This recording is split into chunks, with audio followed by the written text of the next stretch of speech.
All right, good morning, everybody. This is the Unitarian Church's regular forum series for the spring. And our guest speaker today is going to be Professor Jen Wright from the College of Charleston. But I'm not going to be doing the action for that. I'm going to pass over to Sarah Redmond to do that. Just remind folks that the arrangements of these forums via Zoom allow us to put questions in the box as the person is speaking, and that makes it very easy to handle the question and answer afterwards because one can actually read the questions and call on people very directly. So while Jen is speaking, please remain on mute, but be ready to be called on when we get to the Q&A, and please feel free to put questions and comments into the chat while Jen is speaking.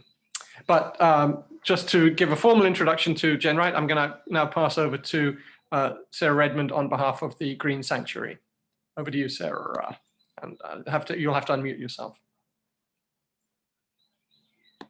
Okay. Good morning, everyone. It's my pleasure to introduce Dr. Jennifer Cole Wright. She's a professor of psychology at the College of Charleston, as well as an affiliate member of the philosophy department, Women's and Gender Studies Department, the Environmental and Sustainable Studies Program, and the Humanities Program. She is also currently a Sustainability and Social Justice Faculty Fellow with the Honors College, as well as the Faculty Development Fellow at the Center of Sustainable Development. She has published numerous books and articles on ethics and sustainability. When she's not writing, Jen is usually busy engaging young minds in the classroom and in the field, working in local social justice and in climate activism, traveling with students to Southeast Asia and East Africa, or satisfying her lust for adventure by trekking with the help of a fuel-efficient car across the United States. As co-chair of the Charleston Climate Coalition, Jen has provided critical leadership for such initiatives as the Charleston 2030 Project, climate resolution by local governmental bodies, and grant implementation for environmental justice at Gadsden Green. It is our pleasure to welcome Dr. Jen Wright to the forum. Good morning, everyone, and thank you for joining me, and thank you to the Unitarian Church and the Green Sanctuary Group for this invitation to join you today and talk a little bit about the work that we're doing. And you'll have to excuse my cat, who's just decided to also join us. So I will thank you for the introduction. The only thing that I would add to that is that while Sarah mentioned my engaging young minds in the classroom, I like to think of it as warping young minds in the classroom. I'm going to go ahead and share my slides if I can. And I think I actually have at least one student in this room. Barbara, I saw your face a moment ago, so you could always chime in later on to the degree to which there's warping involved or not. Okay, let's see if I can start these slides. All right, I have to actually probably share my screen first. Let's try this. All right, so can everyone see that okay? Okay, let me go ahead and start the slides. All right, how is that? Does everyone see that okay? Okay. All right, so this is a brief discussion today about some of the work that we've been doing at Gadsden Green. And the subtitle here is an environmental justice case study on the peninsula.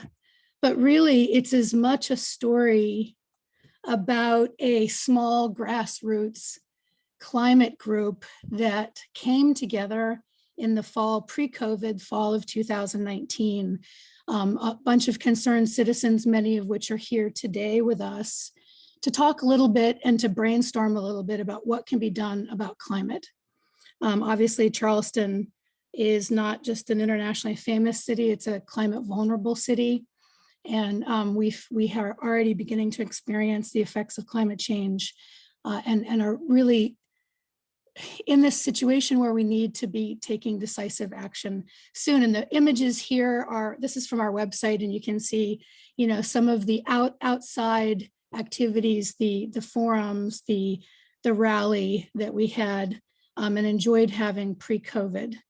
But then, of course, spring came, and we had to go into lockdown, and we had to begin to do internal work. We were not really able to do the outdoor rallying and activism that we are, sort of the bread and butter of grassroots groups such as this. And so we decided to move into a sort of research mode. And one of the things that came out of that research mode is this project, the Charleston 2030 project, which Sarah mentioned briefly in the introduction. And the idea behind the Charleston 2030 project was trying to figure out an answer to this question of what would, if we took climate change seriously, if Charleston County, the Lowcountry took climate change seriously, what would a climate conscious Charleston look like if we were trying to really tackle climate change with an eye towards 2030 as being one of our main objectives, that we want to create significant change by that date? What would a climate conscious Charleston look like? What would change? What would have to happen? What would we want to see prioritized?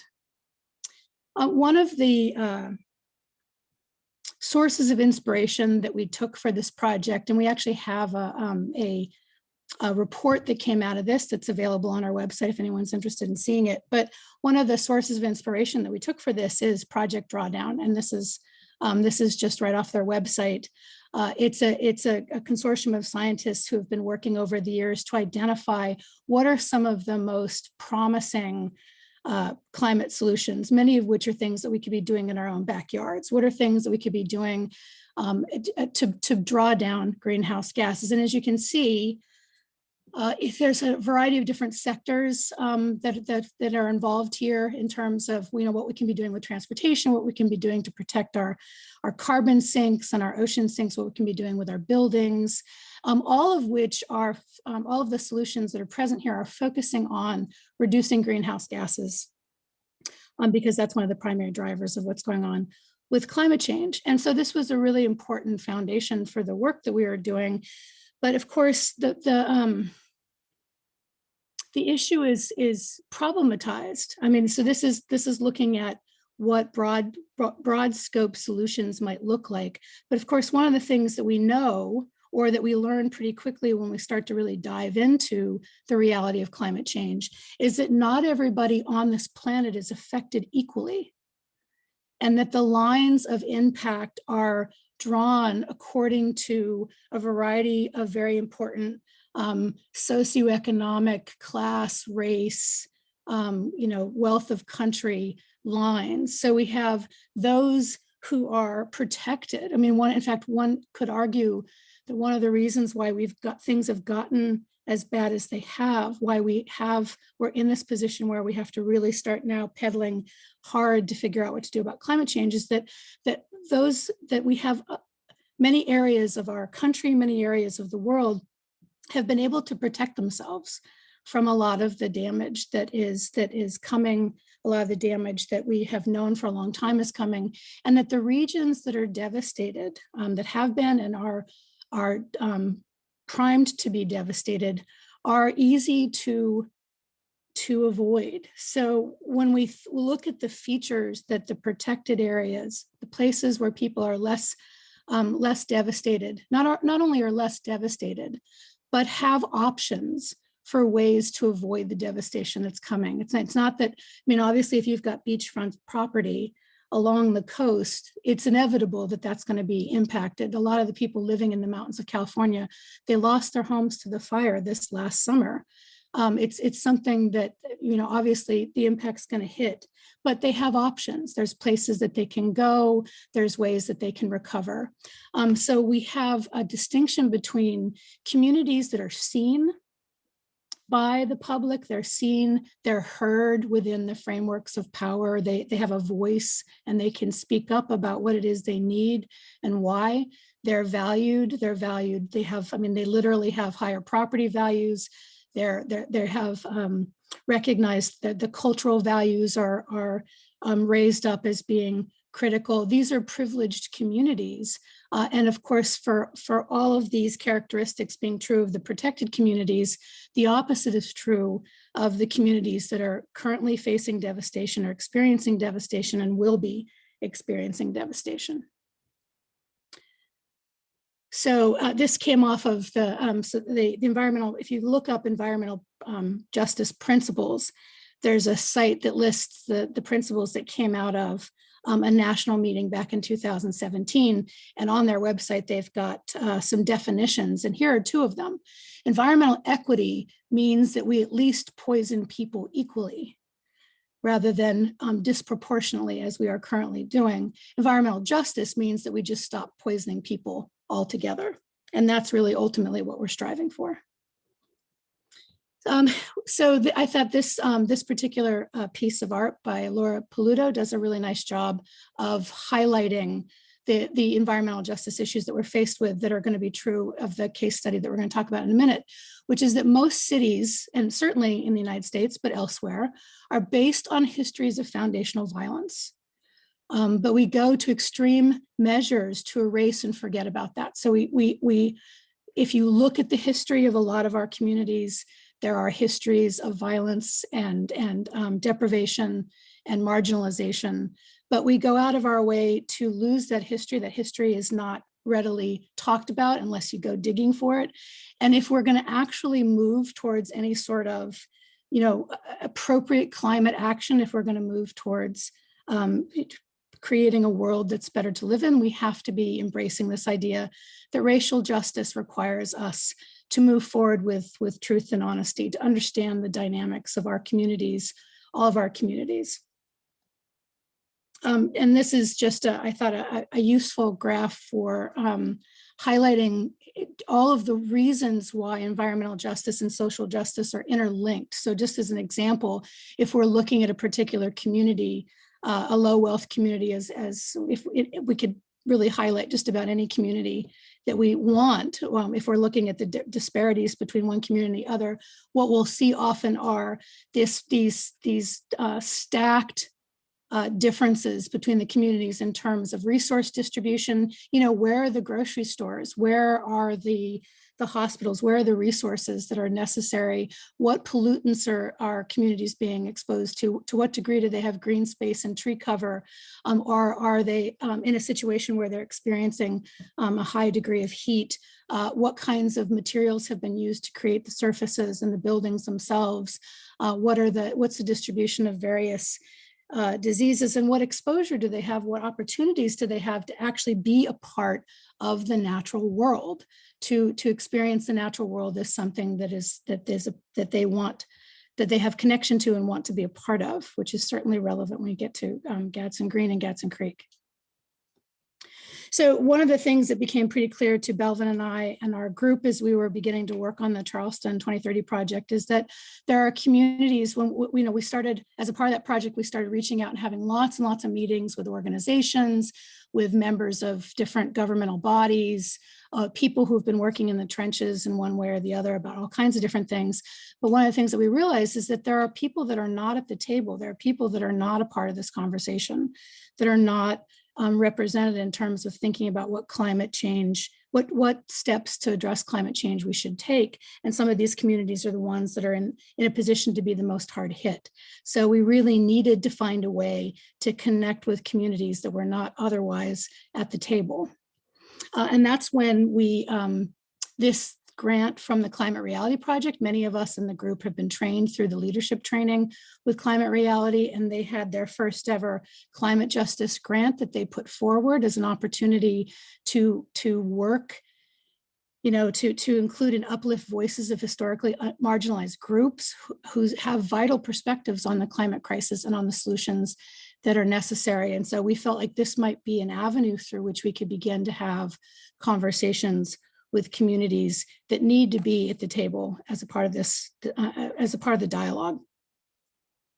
And so we applied for the grant. We were lucky enough to have it be awarded to us in partnership with LAMC, the Lowcountry Alliance for Model Communities. We worked very closely with Omar Mohammed on this project. And we decided that Gadsden Green would be a good community to start with, in part because, as you can see from the picture here on President Street, they're already subject to a high degree of flooding And they are also the interwoven into the conversation about the West Edge development and about the restoration or paving over of Gadsden Creek. And I am not going to spend time talking about the creek, because this is something, or about the history, because this is something that other organizations like Friends of Gadsden Creek have already done a really tremendously good job of. I think they stand as a wonderful example of what happens when you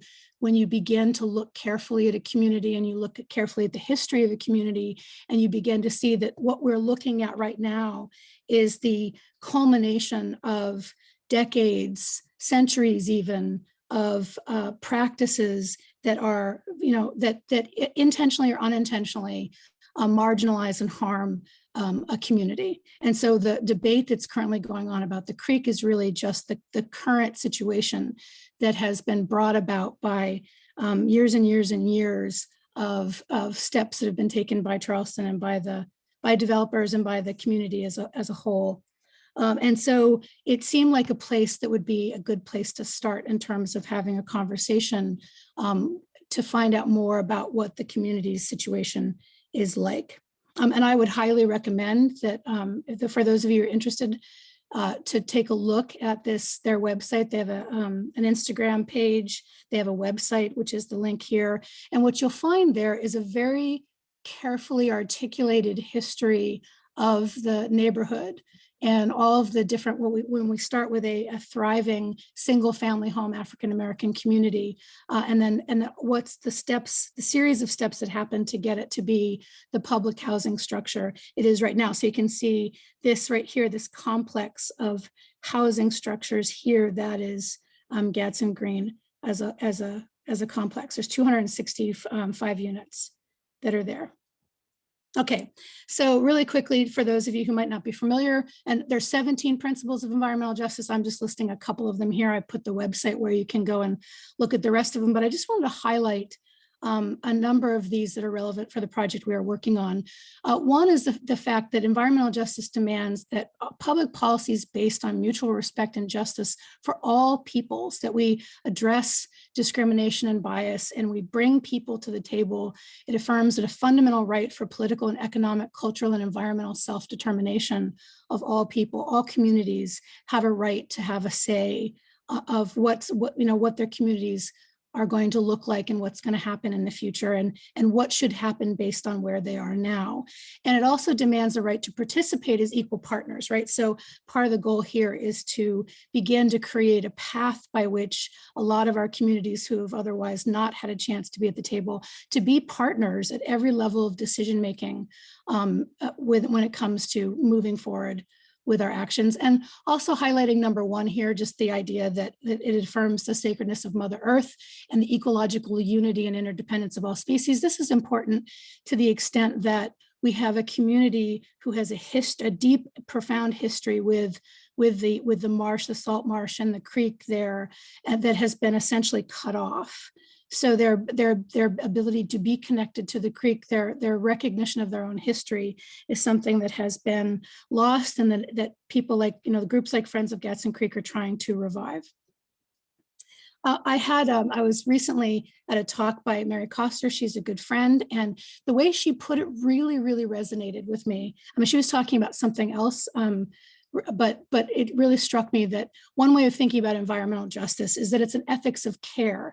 And what we mean by this is three things. One, first, you have to care about, right? So going back to that image of the protected versus devastated areas, it is so easy to not know that there are people that are communities that are struggling, that have been impacted. Their voices are not actively being heard. And so it's easy to not be aware of the fact that they're there. So the first thing that we have to do is actually care enough about it to find things out, to go looking, to go have conversations, to begin learning more about the community, learning more about what the situation is, learning more about the history, learning more about how things got the way that they are.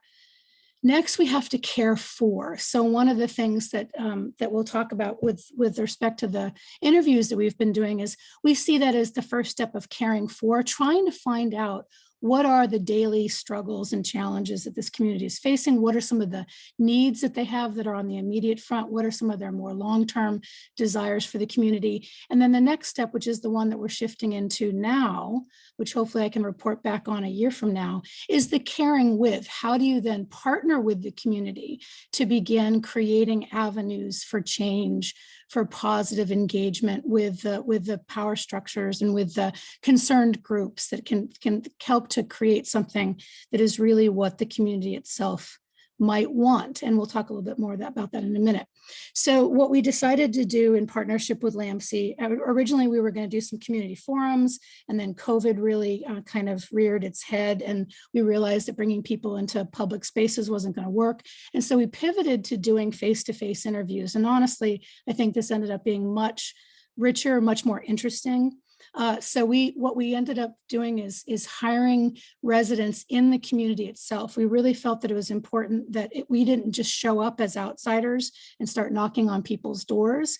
So we worked very closely with the program manager there, and we identified residents that lived in different parts of the complex who were interested in working with us to collect interviews. So they worked with us closely to interview 106 residences. There's 265, as I mentioned. So we interviewed almost half of them between September and December of last year. We just finished up in December. And while we were doing this, and this is a little bit of the caring for also, one of the immediate concerns that was raised by the community, the women that we were working with, is that, you know, we don't want to be talking to our fellow residents about things that are going on and learning about problems that they're experiencing and then do nothing about it. Right? I mean, it feels very disingenuous to be asking them questions and then letting the information that they provide us go nowhere.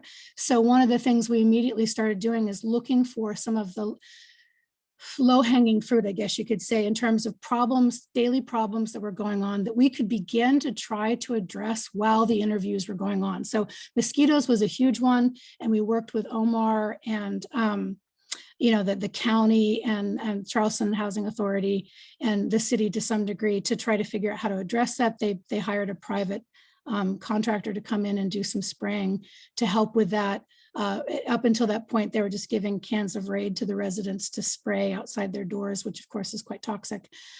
Financial counseling was something that was mentioned, and we were able to set up, unfortunately it's through Zoom because of COVID, but we were able to set up some financial counseling for residents that were interested. And we're still in the middle of trying to work on the trash collection issue and figure out how to navigate that space with the city and the county. But here's just really quickly the questions that we asked, and we designed these first interviews to be short on purpose. We wanted to have very quick discussions, introduce ourselves, let them know that we were there, just start to get some basic information, identifying members of the community that might be really interested in doing more focus group sort of stuff, and setting up the stage for being able to go back and do more in-depth work later on. But we asked, you know, how has the community changed? What are some of the challenges you've experienced? What are some of the immediate changes you'd like to see? And what about the next 5 to 10 years? What are some things that you'd like to see happen? And is there anything else that you want to tell us? These were all audio taped, and also notes were taken. And we had multiple people go through the transcripts and then, you know, code the data to look for themes for things that came up within the community. So just to give you, I'm just going to share the overview because a lot of the details are still in the process of being shared with the community itself. Because first and foremost, this information belongs to the community. It isn't our information, it's their information. And so we're in the process of going back and sharing this information with them and starting on a second round of interviews to find out a little bit more. And I'll talk about that in a second. But here's just a really rough overview of some of the things that we heard. So one, we heard that a lot of them have significant housing and maintenance issues, that there's just a lot of, they live in a state of disrepair and damage in their units that they're having a really hard time getting taken care of. Things are coming through ceilings, things are going through floors, there's holes in the walls, there's mold, there's, you know, leaks, there's all kinds of problems. And part of that is the age of the buildings and, you know, the challenges of upkeep when it comes to public housing. There also was an increased concern for the safety of members of the community. And here it's really important to recognize that it's not that the community members are worried about each other as much as they're worried about crime that's coming from outside Gadsden Green into the community. And there's a lot of things like the shootings that have been happening are happening along the edges of the community. But I put some of the quotes that stood out, and a lot of them have to do with that violence. Like, I hide in the closet when the shooting starts. You know, when you've got enough people coming into the neighborhood, that's when it gets bad. You can't even sit on your porch. I used to come outside, but I'd be in the house now. But then also this expression of the fact that they'd like to see it get better. They'd like, it could be a nice neighborhood, right? They really want it to be something that could, you know, they are very aware of the lack of community, the lack of feeling of community, the isolation that they experience. They keep their heads down and just, you know, take care of their own families. And that's something that people expressed a desire to see change. They also talked some about the flooding and about the fact that there are specific resources that are needed for the community. One of my friends summarized these quite well by saying, in essence, their living conditions are crap, they're concerned for their safety, and they feel a profound sense of isolation. I think that captures it quite well. One of the things that's already come out of this discussion, and I know I'm going to run out of time, so I'm going to finish up quickly, but one of the things that's come out of this discussion is the fact that many of you may be aware of the substation that has been planned for this area. Part of the goal there is to address some of the heightened crime and violence in the neighborhood, again, coming largely from outside. But this is segued into a really wonderful conversation with the city and the CPD about turning part of that into a community access center, into a center that would provide resources for the community. So we're looking at a possible medical clinic. We're looking at, having computers and printers and a variety of things, some after school care for kids that are living in the housing complex. So lots of different things. And so part of our second round of interviews is actually trying to find out more about what would you like to see if you had a whole access center. What would you want to have in it? What are some of the things that you want to see if there are going to actually be police on the grounds? What do you want? What do you not want from their presence here? And how can we make sure that this is working for you as a community and not contributing to more harm? And that's been an active and very open conversation with CPD in the city and the people involved in this process. So just to sum up, as we move forward, not only do we want to very much engage in the caring with where we begin to partner with the community to figure out what it is that they want moving forward, but we also have to be very careful what we think about with the data. So what do these expressed concerns reveal, right? They certainly reveal a number of very important things for us to be aware of, but what do they leave silent and unexpressed? What does the community not have the time to care about because they're busy just trying to pay bills and not get evicted and take care of their kids and keep their head down? Like what are some of the features that are not present simply because of the situation that they're in? What are the historical, current, and future? I mean, it's important to recognize that the structural injustices and inequities that we worry about, they're not going to end tomorrow. They're going to move forward into the future, and everyone's aware of that. And so it influences people's attitudes about what they can and can't do, what they can and can't hope for or ask for. So what are the current historical, current, and future structural injustices, inequalities, inequities that contribute to and shape these concerns, right? So these concerns didn't grow out of a void. They are a part of a structure that the residents are living in. And how have the residents' responses to these injustices and inequities contributed to and shaped them? One of the things you immediately become aware of in talking to people who live in the community isn't just the difficulties that they're experiencing, which are very evident, but also the resilience, the strength, the fortitude of spirit that is where they just get up every morning and they keep going and they work hard and they have a hope for the future of having a home of their own, being able to provide good schooling for their kids, being able to take care of their aging parents. I mean, there's so much strength that is born out of the need to survive in these conditions that is really important to recognize. And how do the residents of Gadsden Green envision moving forward? How could they? I mean, so there's how they might envision moving forward now, but how could they envision moving forward if other possibilities were made evident to them? If space was created for them to really envision, if Charleston created space for them to imagine a community that they really want, imagine what's possible. What would that look like for them? And how could we help to facilitate that happening? I want to end. There's a wonderful article called The Snarled Lines of Justice, Women Eco-Warriors Map a New History of the Anthropocene. And I want to end with just reading 2 paragraphs from that. So today, there can be no more trust in hiding places. There can be no more deflections from the structural inequalities we manufactured to invent safety for some and danger for others. Now, most everyone can taste the fumes of the Anthropocene and the planetary legacies of invasion, extraction, and exploitation that have poisoned and sickened us. Our stories are just a beginning. So think of Gadsden Green's stories as just a beginning, a glimpse of a practice that should continue and continue. If you care about plagues and pandemics, consider how we have built them into modern landscapes through coerced and transported labor. If you wonder why quarantines and barriers no longer protect us from rising tides, thread your fingers into the permeable materials they are made from. If you want to know how to weather the coming storms, look to the people who've had to defy their governments to survive. Listen to their stories. So I'm going to end by saying that one of the things that at least for us has emerged from this Charleston 2030 project and moving into this, doing this environmental justice work, is a broader question than just what would a climate conscious Charleston look like, but what would an intentionally and compassionately conscious Charleston look like? That's the question that I will leave you with today. And thank you for your time. Thanks so much, Jen. We've probably got about 15 minutes or so for Q&A. So if folks want to pop some questions into the chat. Yeah, and let me unshare my screen so I can see everybody. There we go.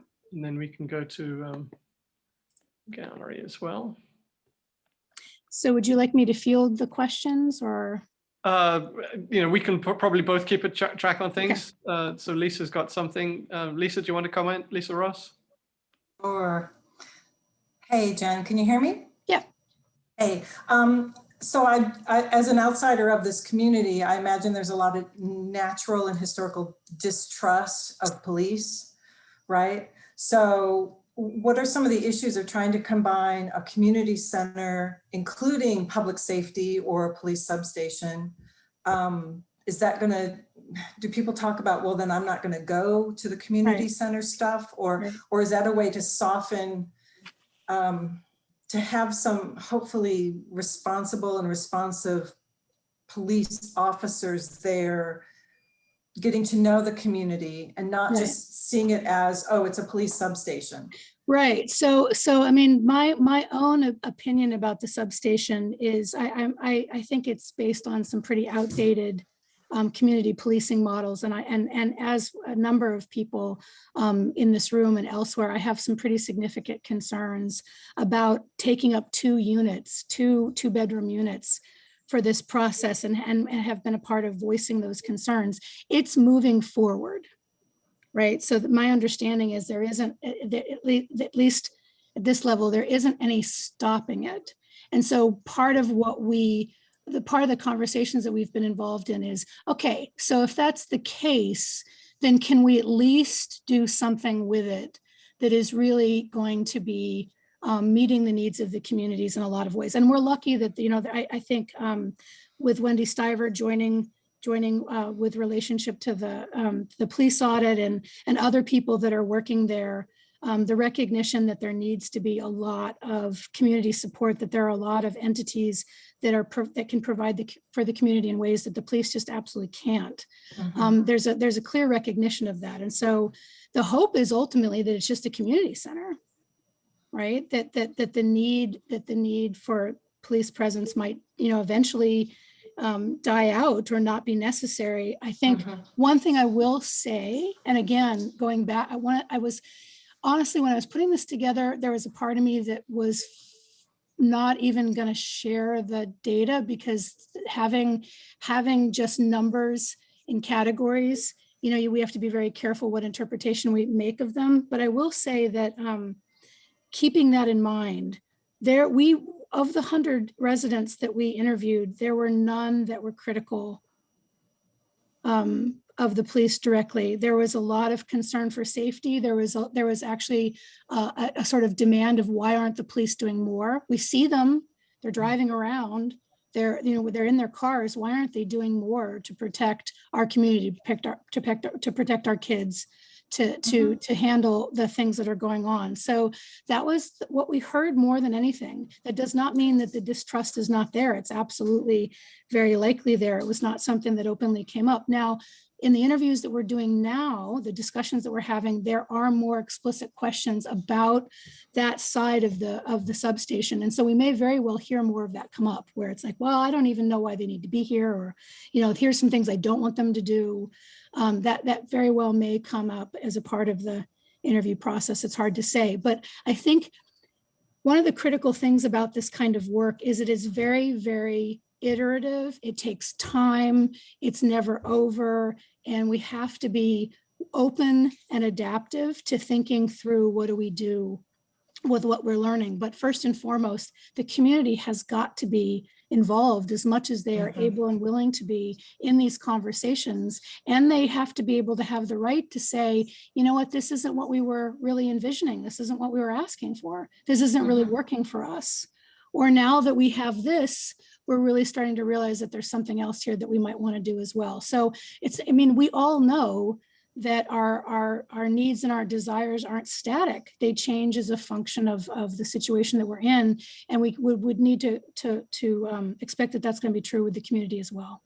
And there's lots of other groups that are very, very involved in this process. We're there just filling this one little role, but there's lots of other groups that are involved with the community and other communities on these issues to help to keep an eye to make sure that things are going as well as they can. But yeah, it's a tremendously tricky issue. Those of you who are interested in policing and policing community relations, we've got Kristen Graziano coming on March the 14th for a forum, and I think that should be really, really interesting. Major change of attitude there on the sheriff's part that we just elected. Yes. Bill Epps, you had a question. Yes, Dr. Wright, just a quick question, whether or not there was any probing of the resilience that you found in the community. My mind goes to sources that have to do with what I studied and what I've looked at, the Black church, for instance, but that's a leap of a white male guy who doesn't know. It's interesting. I have to say that a couple of the assumptions that I would have made about resilience or at least sources of resilience, were challenged in the interview process, both setting it up and engaging in it. So we were in contact with some of the local churches around the area and did not find the community connections that we were anticipating finding. So that was,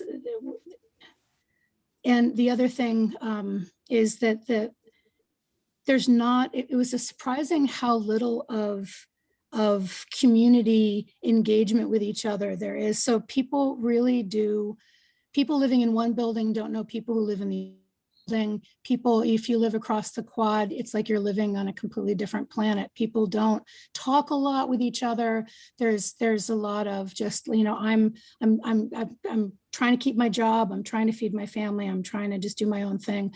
There's a lot of turnover. Both because there's a lot of eviction, unfortunately, this and all the housing authority complexes, there's a high degree of, one of the highest, I think, of eviction, but also just a lot of turnover because people, they're not wanting to stay for any longer than they have to. So that might be part of it as well. So I think the resilience comes from, just the family support, the support of friends, the, whatever it is that I'm sure there's a number of different things that people are doing to really find that, to find the fortitude that they need to continue just doing what they're doing. But there wasn't anything that really stood out as something that united everyone that we talked to. So it's a really important question to explore further. Priscilla Shumway, got a question? Yes, thank you so much for your time today. It's amazing, eye-opening.